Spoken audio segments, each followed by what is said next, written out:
Hi, I'm Mario Mendes and this is Just Listen, a YouTube channel about great musical albums. The founder of the group Oregon, Ralph Towner, is a well-known guitarist, although he also plays piano and several wind instruments. He avoids amplification when performing on classical or 12-string guitar, and as a consequence of that, rarely performs in large auditoriums. As a curiosity, two craters on the Moon have been named by Towner's compositions, Ghost Beats and Icarus, while Apollo astronauts carried his music on a cassette to the Moon. Okay, back to Oregon, the group that recorded 30 albums and represent a unique combination of instruments and personalities that result in music that is graceful and dynamic.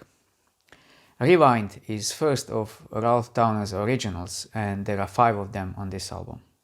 Ralph Towner's classical guitar is joined by Paul McCandless's soprano saxophone and Glenn Moore's double bass.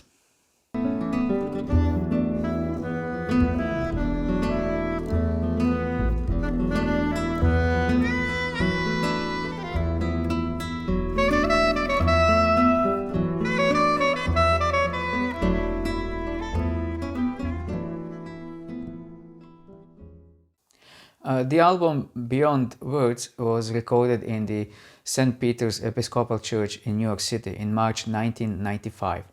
It was released by Chesky Records, an audiophile label with many other great recordings captured with a lot of attention to sound quality. It was also issued on SACD. Green and Golden features a delicate sound of oboe by Paul McCandless, accompanied by Ralph Towner's acoustic guitar and Glenn Moore on bass. I assume the title refers to a green color of nature and golden shades of settling sun.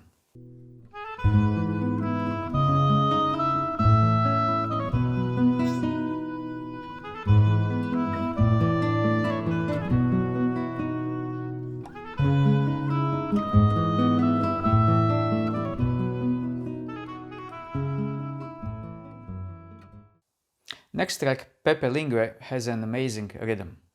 Diverse array of woodwind instruments creates this playful composition written by Glenn Moore.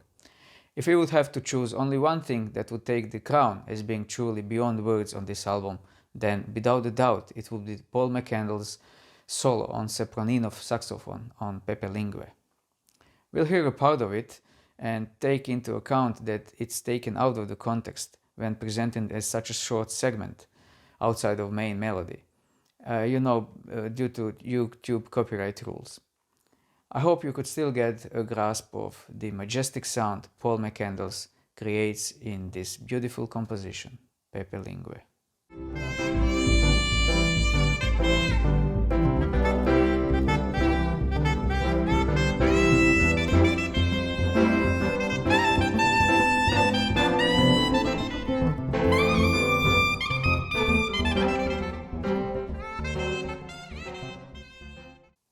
Les Deux Îles, I hope I'm not butchering the name here, but it's French, Again, fantastic play by Paul McCandless on oboe and supported by Wormsad or Towner's acoustic guitar. I can't remember such extensive use of oboe outside of classical music, like in Oregon compositions. This combination with acoustic guitar and bass truly brings the angelic sound of oboe to full attention. Ralph Towner's original composition and his play is fantastic on this track also.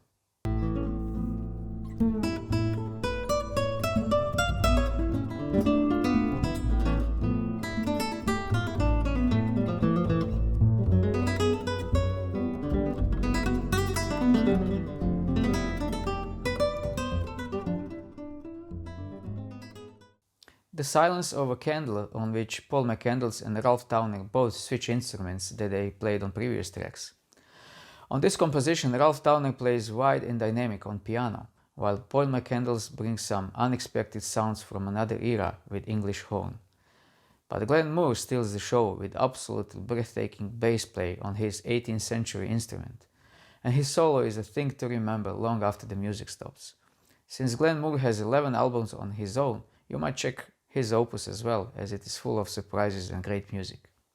This is the last of Towner's compositions on this album.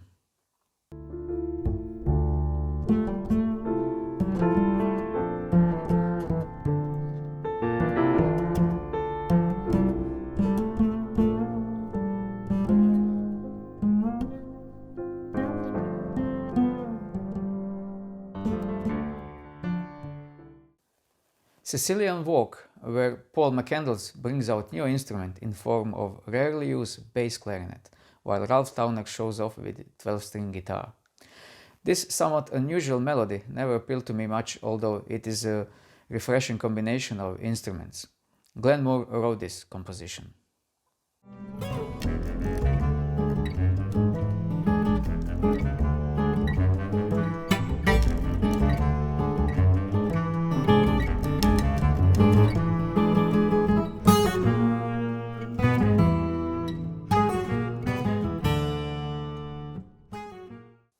Wichita To, an old standard in which the tune is driven by passionate sopranino saxophone playing by Paul McCandless, which at moments sounds almost like alto. Incredible skill by Paul McCandless on a whole variety of woodwinds takes this whole album to another level.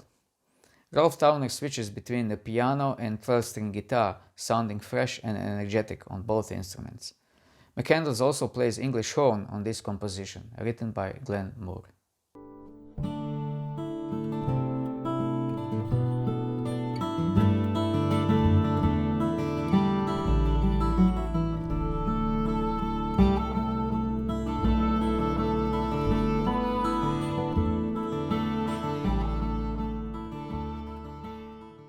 The album ends with a three-part suite called Silver Suite, which sounds unfinished and quite out of place considering the beauty of the music that precedes it.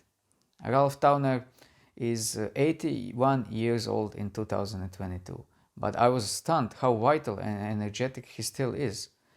Take a look at him explaining how an artist has to be honest in presenting the music in this January 2022 interview. And I hear that in all your pieces, like, wow, they seem immensely complicated, but they're beautiful too, though. The thing is to try to stay in touch with what you consider to be beautiful, you know. And it could be really ugly to somebody else. I mean, it's quite possible. But they can't dispute your honesty about it if you're writing exactly, and you're making these decisions really for musical reasons, not for let's say, like, oh, this could be clever right here. You know what I mean? Because every time you do that, I mean, you get caught red-handed. I mean, and sometimes an audience is even they can sense when something is you're being patronizing. Oregon has many excellent albums, and I could have picked a different one. But I hope this gives you a short overview of their music and entice you to explore more.